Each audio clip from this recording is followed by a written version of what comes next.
We are on a transatlantic cruise with Norwegian, and we wanted to share what we love about it so far, what we kind of have hated, and some things that they could have done better.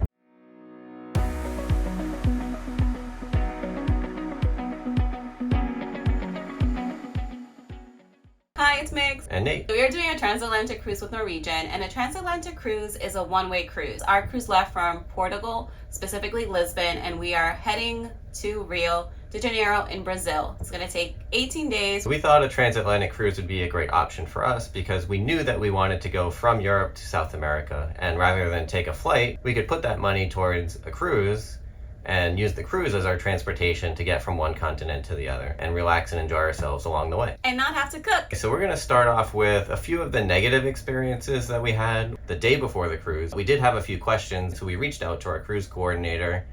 We found out that there was a promotion on the cruise that we were going to be embarking on. The cruise coordinator actually got an approval from their supervisor saying they could give us a $500 credit for a future cruise to make up for that price difference. A week into the cruise, we got an email saying that that offer was actually declined by some other part of the Norwegian office. And so what we thought we were getting as a $500 credit for a future cruise, and we were very excited about, was taken away from us. So that was very disappointing. Something else that happened was that our toilet flooded. There was water just coming out.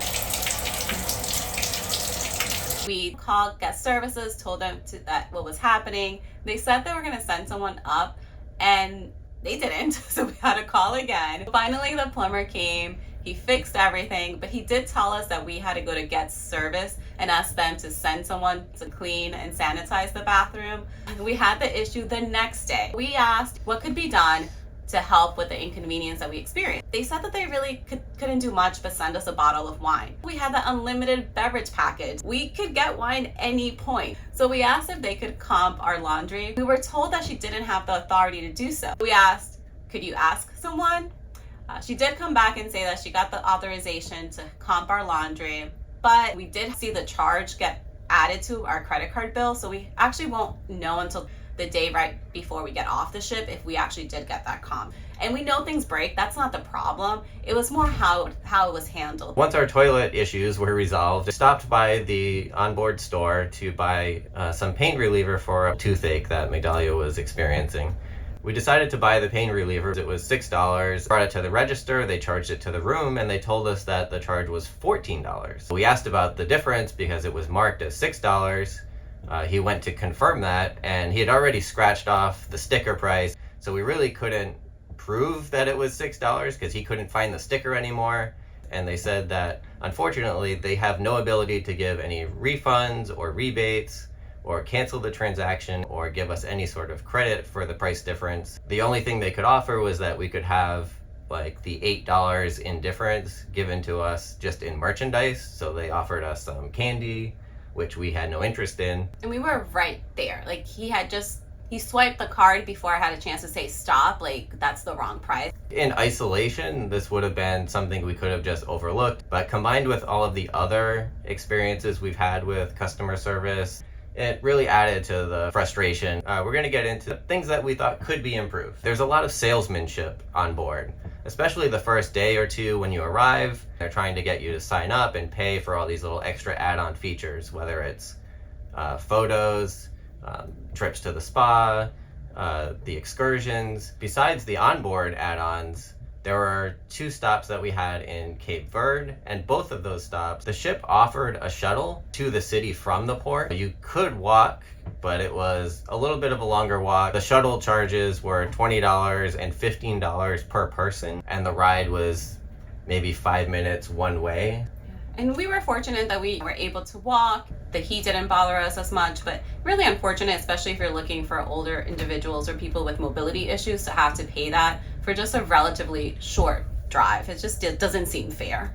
And a complimentary shuttle was provided in some of the other destinations. I don't know why they would charge for some and not for others.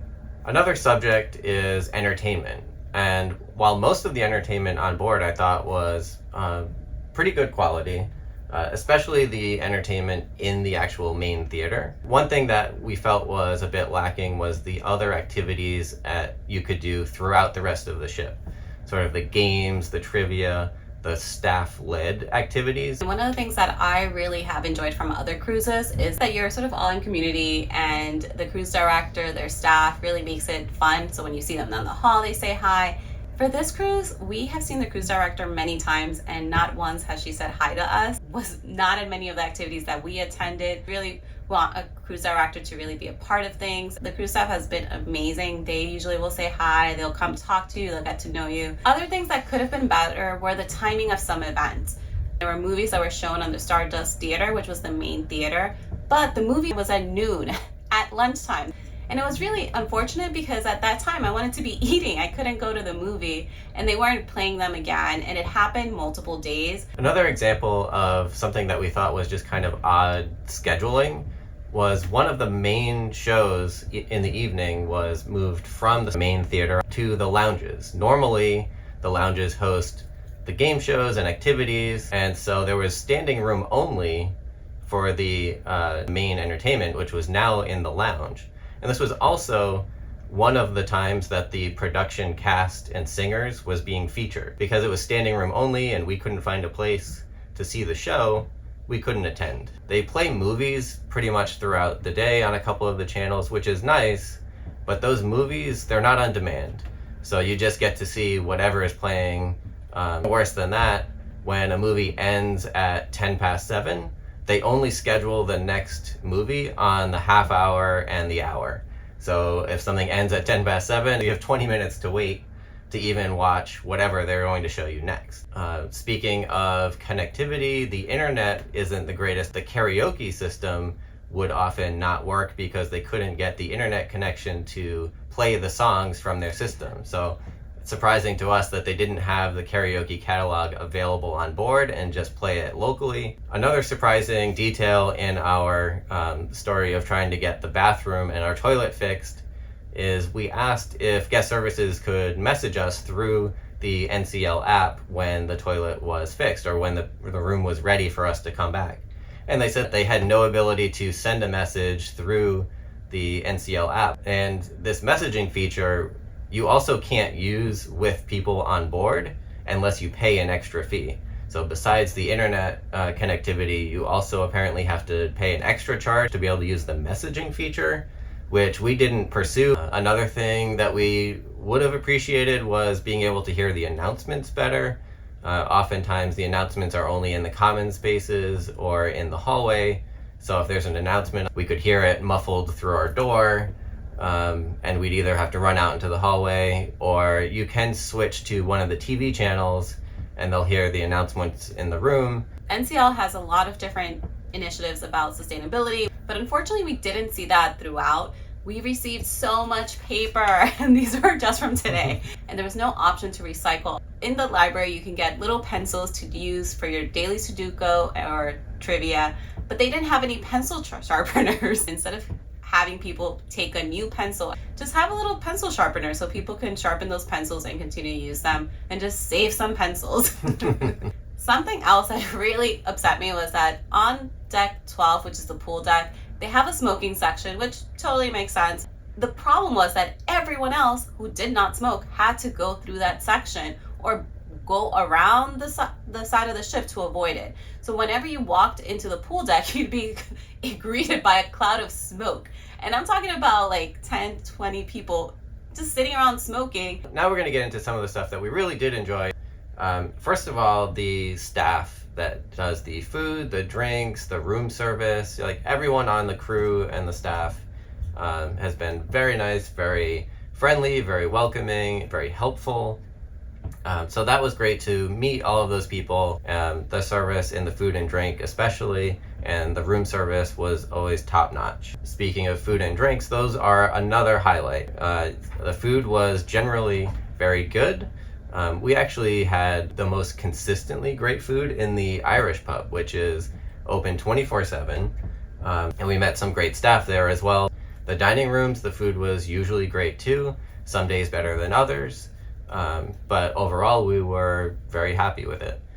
The drinks in particular were a standout because they are made with some pretty high quality ingredients. There's not a lot of, cheap sour mix, something that we've experienced on other ships.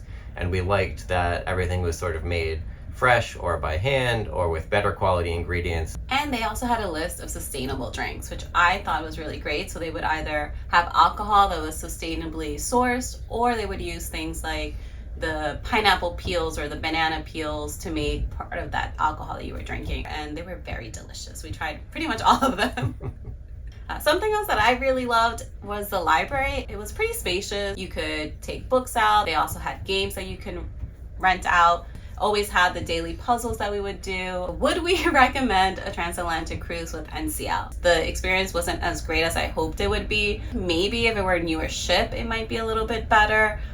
I say I would not recommend. I'm traumatized from the bathroom. So overall, I'd say the experience with NCL has more cons than pros. The hospitality service, so room, food, and drinks has all been fantastic. We love those, and that's a big part of the cruise experience. Yeah. So that's a big plus. Unfortunately, the customer support and guest services end of things was really lacking. We just didn't feel taken care of or supported when we needed something to be fixed. It also didn't seem like they were empathetic to our needs, which is a big part of being in customer service. We're not asking for anything to be perfect, but at least for someone to be like, yeah, you know what? It sucks that we can't give you a refund on something that you just purchased. Let me see what I can do for you. It would have been nice if they had put themselves in our spot. It felt very corporate. Yeah, the response was often, these are the policies, this is what our system allows us to do or not do, and that's the end of it. Not even a sorry about that. So overall, I don't think I would repeat this trip with Norwegian on a transatlantic cruise.